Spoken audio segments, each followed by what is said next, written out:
3.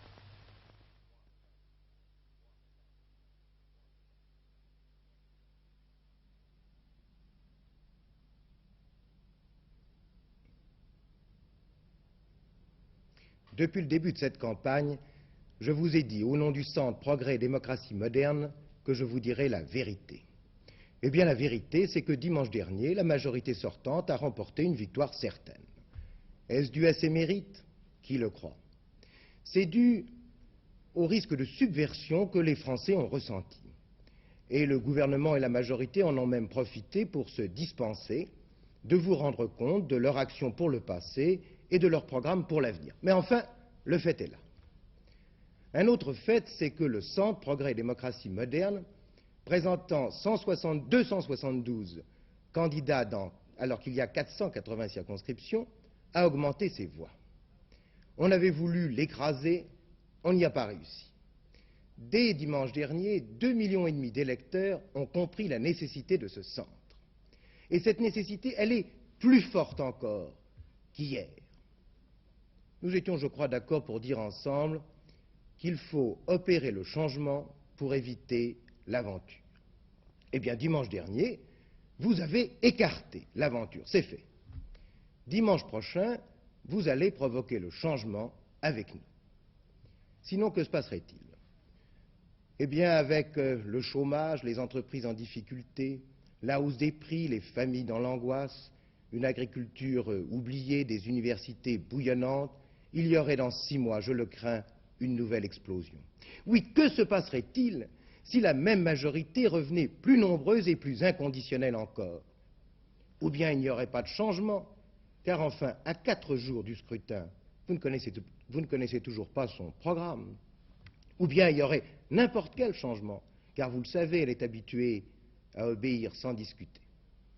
Avec nous, au contraire, il y aurait des changements, mais pas n'importe quel changement. Nous n'avons pas attendu les événements pour faire des propositions précises sur l'emploi, sur la relance économique, sur la solidarité sociale, sur le service militaire de 12 mois, sur la garantie des revenus agricoles, sur les rapatriés et bien d'autres. Et avec nous, ces changements ne seraient pas imposés, ils seraient discutés. Et alors ils seraient acceptés et donc efficaces.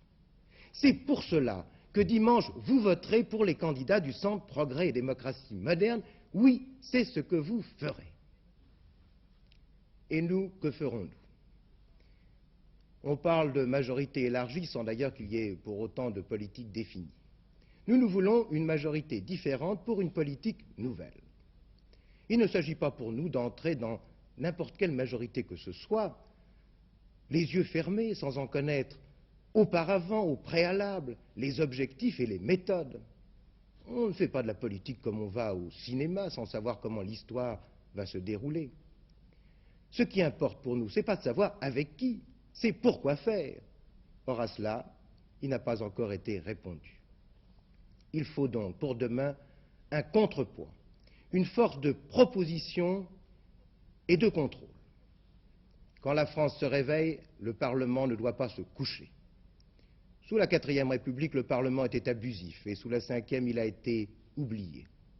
Mais s'il n'existait pas, vous qui voulez que le changement se fasse par la loi et non pas par la rue, n'oubliez pas que c'est au Parlement de faire la loi, c'est son rôle. Si demain, avec le groupe centriste Progrès et Démocratie Moderne, il n'y avait pas des députés libres pour agir et non pas seulement pour obéir, ces réformes, elles ne seraient pas sérieusement faites par la loi, et alors elles seraient remises en cause violemment par la rue.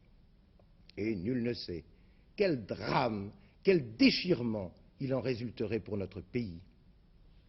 Et nul ne sait quel régime s'imposerait alors par la force. Il en va de votre avenir personnel et collectif, et il en va en fin de compte de nos libertés. Or, la liberté, on en mesure vraiment et pleinement le prix que lorsqu'on l'a perdue, mais alors, hélas, il est trop tard.